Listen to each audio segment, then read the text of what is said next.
ሰላም እንደምን አላችሁ ውድ የዚህ ቻናል ተከታታዮች። በዚህ ዝግጅት ስለ ኢምፕላንት ምንነት እንደዚሁስ ደግሞ ኢምፕላንት አንድ ሰው ካደረገ በኋላ ለምን ያህል ጊዜ ክራውን ሳያረግ ወይም ደግሞ አርቲፊሻል ጥርሱን ሳያረግ መቆየት አለበት፣ እንደዚሁስ ደግሞ በፍጥነት የሚደረጉ ክራውኖች ወይም ደግሞ አርቲፊሻል ጥርሶች ኢምፕላንት ላይ ምን አይነት ጉዳት ያስከትላሉ በዚህ ዝግጅት እንነጋገራለን።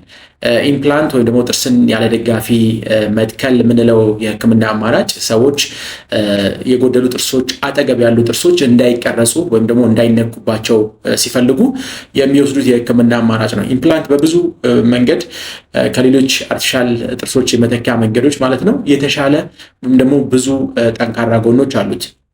ለምሳሌ በጣም ረጅም ጊዜ መቆየቱን፣ እንደዚሁም ደግሞ ተፈጥሯዊ ጥርስ መምሰሉን፣ በተጨማሪም ደግሞ ጥርስን በቀላሉ ፍሎስ ማድረግ ማስቻሉ፣ እንደዚሁም ደግሞ ጥንካሬ ወይም ደግሞ አጥንትን ወይም ደግሞ የተቀበረበትን አጥንት መጠበቁ ኢምፕላንት ከሌሎች የአርቲፊሻል ጥርሶች የሚለየው ወይም ደግሞ የተሻለ የሚያደርገው ነገር ነው።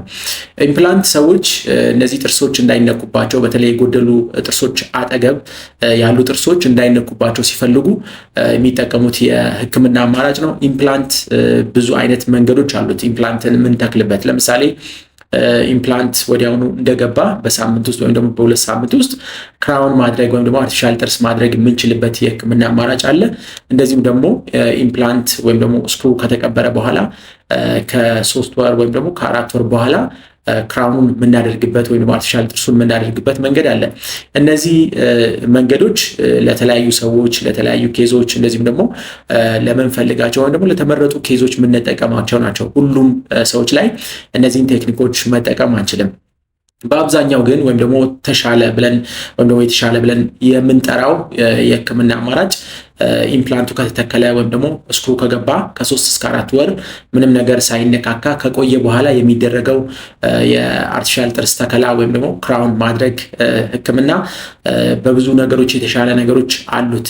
ለምሳሌ ኢምፕላንቱ ዙሪያ ላይ ያለውን አጥንት ሳይበላ ወይም ደግሞ ሳይጎዳ ይጠብቅልናል። እንደዚሁም ደግሞ ኦሲዮ ኢንቴግሬሽን ብለን የምንጠራ ወይም ደግሞ ኢምፕላንቱ ወይም ደግሞ ስክሩ ከአጥንቱ ጋር ፊውዝ የሚያደርግበትን በቂ ጊዜ በመስጠት ወይም ደግሞ ምንም አይነት ንቅናቄ እንዳይኖር ኢምፕላንቱ ለዘለቄታ መቆየት እንዲችል ወይም ደግሞ ጉዳት እንዳይደርስበት የሚያስችል ነው። በተለይ ዲሌይድ ብለን የምንጠራው ስራ ወይም ደግሞ ከተከልን በኋላ ኢምፕላንቱን ከ3 ወር ከ4 ወር በኋላ ክራውኑን የምናደርግ ከሆነ ይሄ ዲሌይድ ብለን የምንጠራው ወይም ደግሞ 2 ስቴጅ ብለን የምንጠራው የኢምፕላንት ተከላ ሂደት ነው።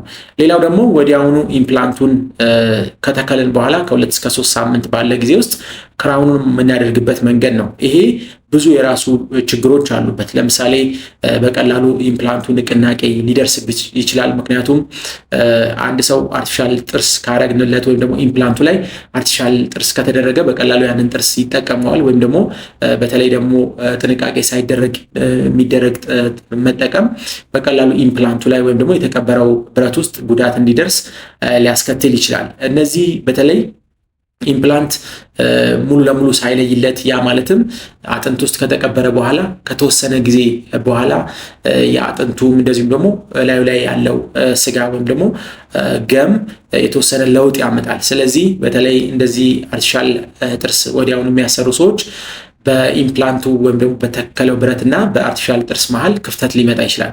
እነዚህ ችግሮች ወዲያውኑ ኢምፕላንት በተሰራ በ2 ሳምንት በ3 ሳምንት ክራውን ስናደርግ ወይም ደግሞ አርቲፊሻል ጥርስ ስናደርግ የሚመጡ ችግሮች ናቸው።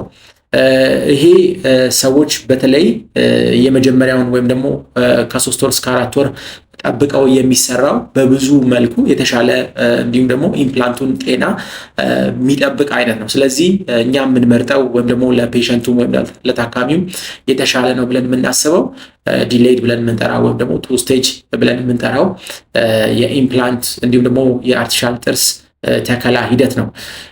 ኢምፕላንት ወይ ደግሞ አርቲፊሻል ጥርስ የተደረገበት ኢምፕላንት በተለይ ወዲያውኑ ኢምፕላንቱ ላይ አርቲፊሻል ጥርስ ሲደረግ ያ ማለትም በ1 ሳምንት ወይ ደግሞ በ2 ሳምንት ውስጥ ሲደረግበት በጣም ጥንቃቄ ካልተደረገ በቀላሉ ንቅናቄ እንደዚሁም ደግሞ በቀላሉ ጉዳት ሊደርስበት ይችላል። ስለዚህ የመጀመሪያውን ቴክኒክ መጠቀሙ ለታካሚውም እንደዚሁም ደግሞ ለውጤቱም የተሻለ ያደርገዋል።